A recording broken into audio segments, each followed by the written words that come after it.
कबीर के दोहे अगले एपिसोड में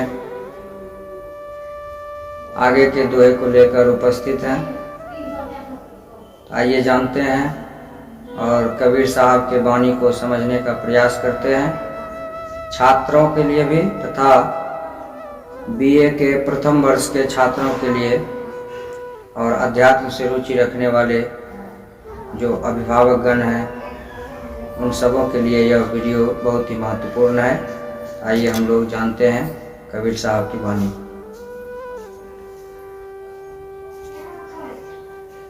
कबीर साहब की वाणी है, कबीर इस संसार में घने मनुष्य मतिहीन।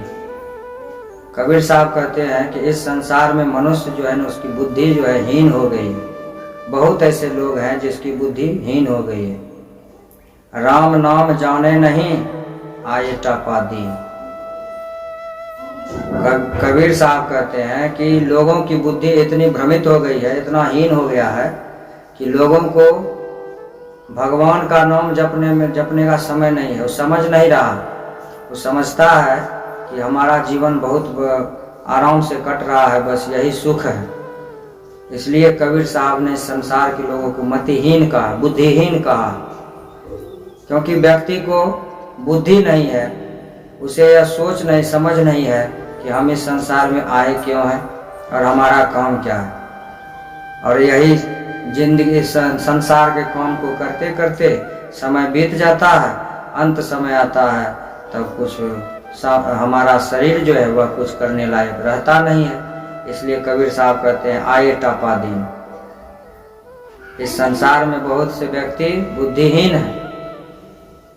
जिसके पास बुद्धि नहीं है वह संसार में बस ऐसे ही समय व्यतीत करते रहते हैं, उनका समय निकल जाता है।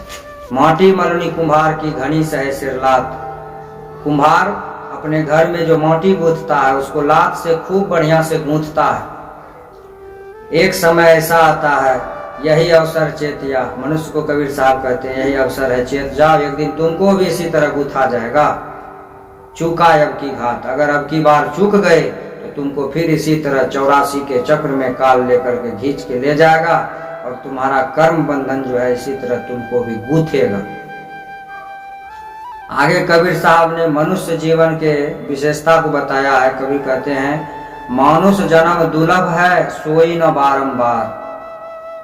कबीर साहब कहते हैं कि मनुष्य का जो यह जीवन मिला है यह बहुत दुर्लभ है, यह बार बार नहीं मिलता है। पाका फल जो गिरी पड़ा बहुरी न लागे डार। कबीर कहते हैं कि जिस प्रकार पका हुआ फल अगर वृक्ष से टूट करके गिर जाता है तो वह फिर वृक्ष में नहीं लगता, उसी प्रकार यह शरीर भी हमको भगवान ने दिया है। इस शरीर का अगर सदुपयोग नहीं करोगे, अगर यह शरीर छूट जाएगा तो यह शरीर बेकार हो जाएगा, यह बार बार मिलता नहीं है। फिर वह जो है मानव शरीर को पाएगा कि नहीं पाएगा, इसमें संशय है। इसलिए हम लोगों को यह एक अवसर मिला है, मौका मिला है कि अपने इस मनुष्य जन्म को सफल बना लें। आगे कहते हैं काया मंजन क्या करे कपड़ा धोईम धोई। कबीर साहब कहते हैं कि इस शरीर को तुम क्या रगड़ रगड़ के साफ कर रहे हो। मंजन साबुन लगा लगा के, मंजन लगा लगा के साफ कर रहे हो। मंजन मन साबुन। कपड़ा धोईम धोई, रोज कपड़ा को धोते हो। उजर भये न छूटिए सुख निंदरी न सोई।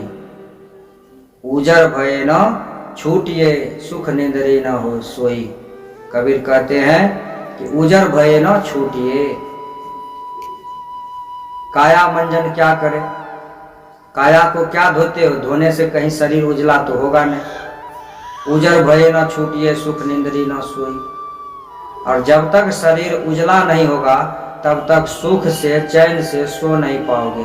उजला मतलब प्रभु के प्रकाश में यह शरीर दिव्य जब तक नहीं हो जाता है तब तक हम लोग चैन से सो नहीं पाएंगे, ना ही हमको सुख मिलेगा। इसलिए सुख से सोना चाहते हो तो इसके लिए हमें मनुष्य काया का जो मंजन है, इस काया मंजन छोड़ करके अपने भीतर के मैल को साफ करना चाहिए और भगवान के दिव्य स्वरूप के तरह हमको भी अपना शरीर दिव्य बनाना पड़ेगा। इसके लिए योग है, साधन है, भजन है।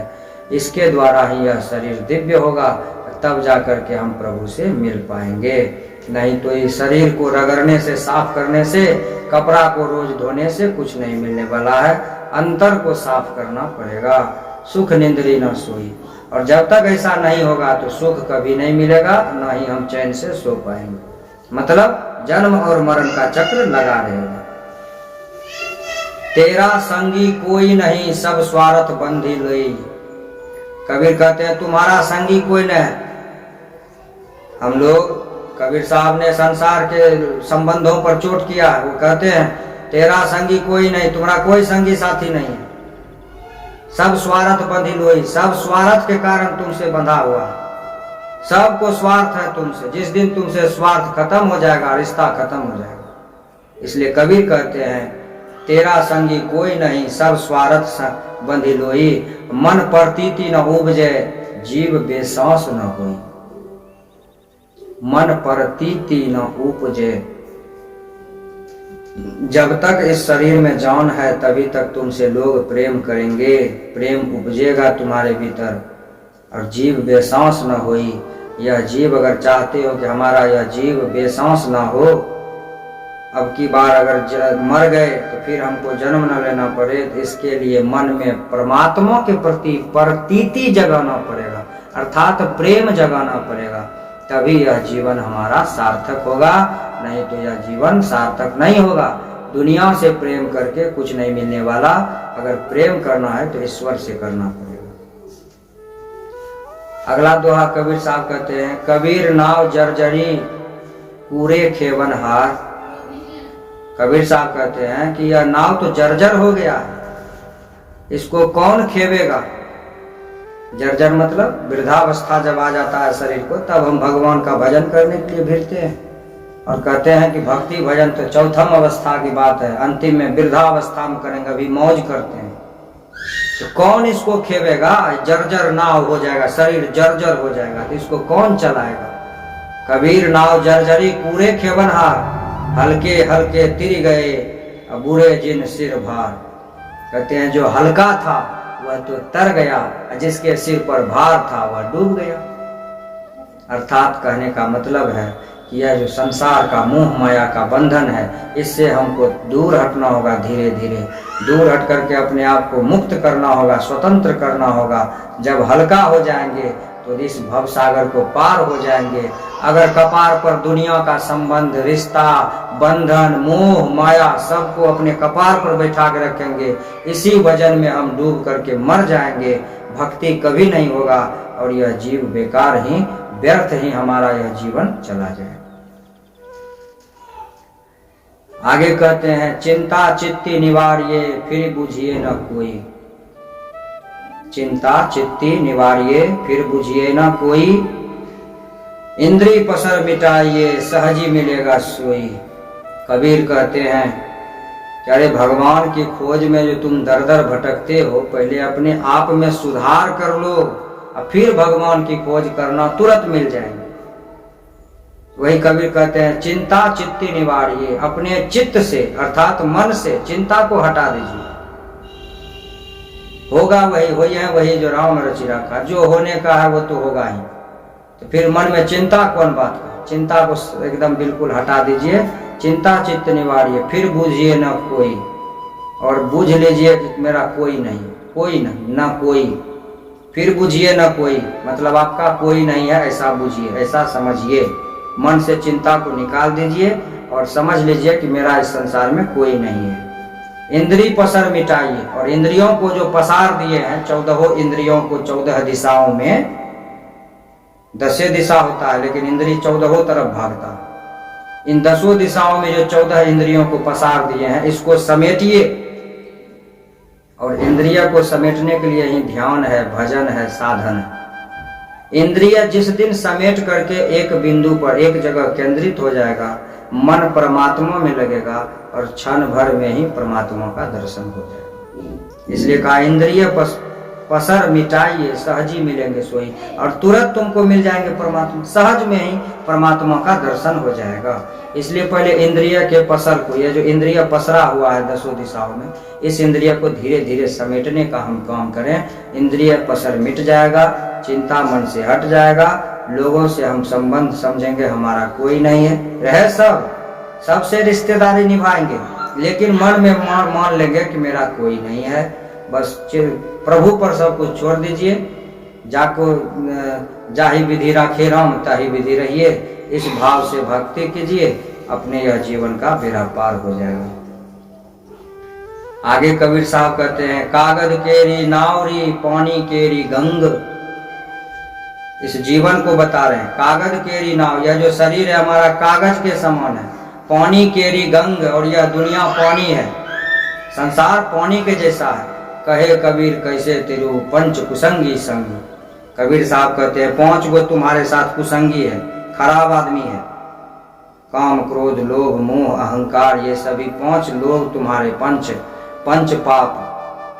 भगवान बुद्ध ने भी पंच पाप कहा है, संत मत में भी महर्षि मेहिदास जी ने भी पंच पाप कहा है। पंच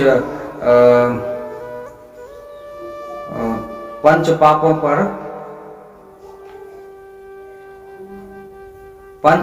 पर संत मत में भी कहा गया है। पंच पापों को जब तक नहीं हम त्यागेंगे तब तक हमारा कल्याण नहीं होगा। कहे कबीर कैसे तिरु पंच कुसंगी संग, यह 5 कुसंगी अगर हमारे साथ है तो हम इस भव सागर से पार नहीं जा सकते हैं, क्योंकि हमारा यह शरीर कागज का बना हुआ, कागज का शरीर अर्थात नाव है, और यह संसार पानी की तरह, जैसे पानी में देंगे कागज का नाव गल जाएगा। इसलिए कबीर कहते हैं कि जब तक यह 5 कुसंगी तुम्हारे साथ है, एक तो तुम्हारा शरीर कागज का नाव है, ऊपर से 5 गो संगी है, तो कभी भी पार लगने वाला बात नहीं है। 5 कुसंगी को दूर करो, तब जाकर के तुम्हारा भव सागर से तुम पार जाओगे। लास्ट दोहा है इस अध्याय से कबीर साहब का, सहज सहज सब कोई कहे सहजे न चिन्ह कोई, जिहि सहजे साहिब मिले सहज कही जय सोई। कबीर साहब कहते हैं कि सहज सहज सब कोई कहे, सभी कहते हैं, हल्ला कर रहे हैं कि भगवान तो सहज ही मिल जाते हैं, आराम से मिल जाते हैं, आसानी से मिल जाते हैं। लेकिन उस सहज रूप से मिलने वाले ईश्वर को, परमात्मा को कोई पहचानता नहीं है। सहज न चिन्ह कोई उसको चिंता नहीं, पहचानता नहीं। जी है सहज साहिब मिले, और जो खुद सहज हो गया, सहज मनस, सहज का मतलब जो सब कुछ को अपने भीतर सहेज लिया, खत्म कर दिया, स्वयं को सहज हो गया, सहज मन सरल हो गया, विनीत हो गया, सब चीज से निर्मूल हो गया है, वो निर्लिप्त किसी भी चीज में नहीं है, तो सहज ही सहज कहीं जय सोई, जहां वह कहेगा वहीं पर सहज कहीं जय सोई। अर्थात जो परमात्मा से मिल जाता है तो सहज होकर के परमात्मा से मिल जाता है, और वह सहज को पहचान भी लेता है। इसलिए लोगों को सहज होकर के परमात्मा की खोज करनी चाहिए। यह कबीर साहब का दोहा 50 दोहे का सीरीज था, जो वीडियो के माध्यम से एपिसोड के रूप में आप लोगों तक पहुंचाया गया। यह यहीं पर संपन्न होता है। हर हर महादेव।